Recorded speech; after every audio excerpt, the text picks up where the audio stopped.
Kia ora, welcome to this event.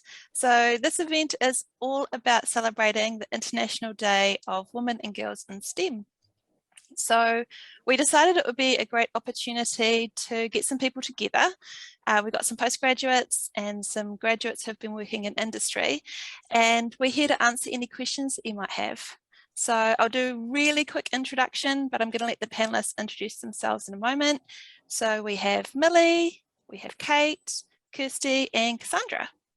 And we also have Tamsin, who is going to be behind the scenes, making sure everything runs smoothly for us. So quickly introduce myself first. My name's Nicola Brown. I'm a senior lecturer here at Massey and I teach into food technology and engineering.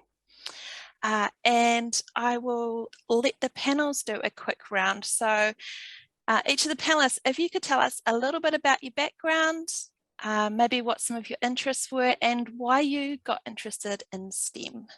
So how about we start with you, Kate? Okay, so yeah, I'm Kate. I did mechatronics engineering down at UC, but I went to high school in Whakatane. To make things more confusing, I'm originally from Johannesburg, South Africa, so that's just a lot of different background. Now I study microrobotics, unconventional microrobotics, and I try to use them to stretch DNA, the emphasis being on try. It's not a bad gig most days, so that's all right. Hopefully I'll be finishing my PhD this year, and after that I'd like to continue in engineering, hopefully in smart systems, but probably will move from academia to industry at some stage in the next few years, just because I think there's probably room for more of a work-life balance in industry, but we'll see, that might be wrong. Let's go for Millie next. Awesome. Hi everyone, I'm Renali, but also known as Millie. So I'm a first generation Kiwi. My heritage is Indian. My parents migrated a very long time ago to Wellington. That's where I was born. I grew up in a very foodie family. My dad's a chef. That's why I came here when Indian food was just beginning to start. So he worked at one of the first Indian restaurants in Wellington. So literally my upbringing was in food. It started and ended, every day it started and ended with food. I love to bake because all the cooking was done by the parents, so they left baking to me. But I never liked following a recipe. And so when I think back to it, that's probably when I started innovating and creating without actually even knowing that's what I was doing. So in high school, I always wanted to do food technology, but I was more interested into the hospitality side of things. But food tech, often thought as hospitality back in the day, is actually more than that. It's more sciencey, more engineering based. So that is what opened up this whole new career option for me.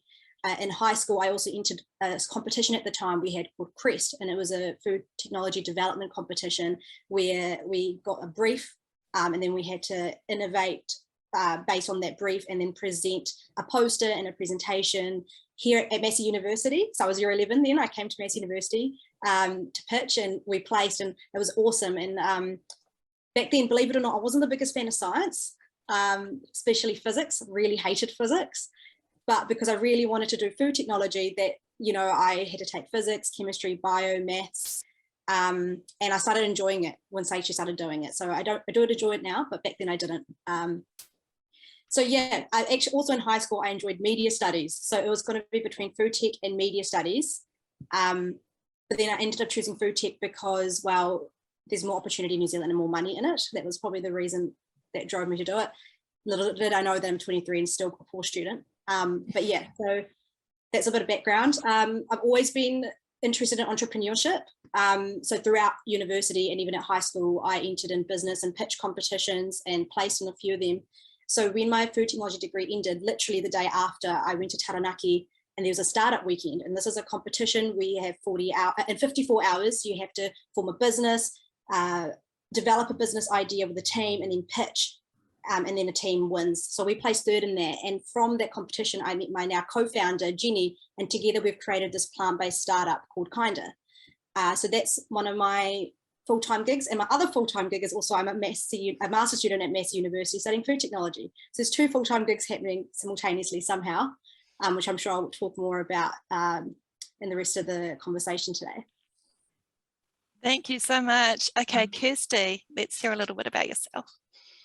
Yeah, thank you. My name is Kirsty Blair. I am a Palmerstonian, born and bred. Went to Awatapu College and did nothing at all to do with science or technology. In fact, I was convinced I was going to be a musician, and I still hold secret rock god fantasies myself. I got to the end of school and just had no idea what I wanted to do. I thought maybe I'll work in bank or, you know, I had no idea. There was an ad in the newspaper for something called a technical traineeship, which is like an apprenticeship, but for science and technology, used to be run by the government. So I thought, what the hell, I might as well have a go and see. I had an 8-hour interview with a panel of about 10 people. And yeah, I managed to secure one of 9 for that year. And that allowed me to finish my NZCS in food science and to go on to get the attention of the Fonterra Research Centre, which was then the New Zealand Dairy Research Institute, and secure a job. And really never looked back. I have worked all over the world and really travelled to some amazing places, and I've really got the food technology, the food science to thank for having a very long and very, very interesting career. I'm now the head of new product development for Synlait Milk. I'm based here at Massey University in Palmerston North and head up a team where we look at process engineering, product development, sensory, troubleshooting, problem solving, innovation, ideation. It's just really, really cool place to be, and something new every day.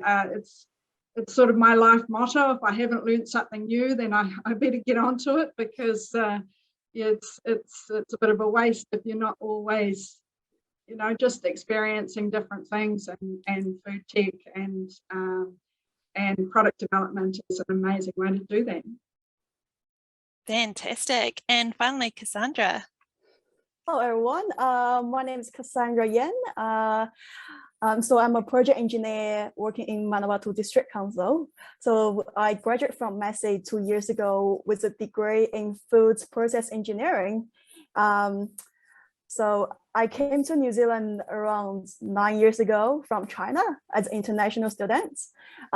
So to be honest, I wasn't even thinking about doing engineering when I was in high school, because I thought that must be difficult. Engineering, that smart people are doing the engineering, but I'm not brilliant. And so because my family background, my family was owning a food supply chain business back to China.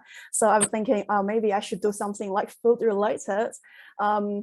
So at that moment, I also really enjoyed doing math and physics in back to school. So I discovered on Massey University website, oh, what should I do? Then I discovered, okay, food technology, that's an interesting subject. And turns out that this is perfect for me at that time. So it has combined all the science, technology, and also food together, so which make me choose food technology as my bachelor degree. And yeah, it provides me a lot with technical skills. Also provides me with the necessary skill I needed for my future career, for my career right now. Yeah. Fantastic. So just to share a little bit more about myself, I grew up on a dairy farm, and I think that really did shape the career path that I took. I was always really fascinated that you could take milk and you could turn it into butter and ice cream and cheese and all sorts of things. And I also lived very close to a dairy factory. And from the outside, all you could see was these big tanks and a whole lot of stainless steel stuff. And it always fascinated me what was happening in there. I didn't think that I just wanted to focus on food. So what I did was I did what's called chemical and bioprocess engineering, and it's just slightly broader.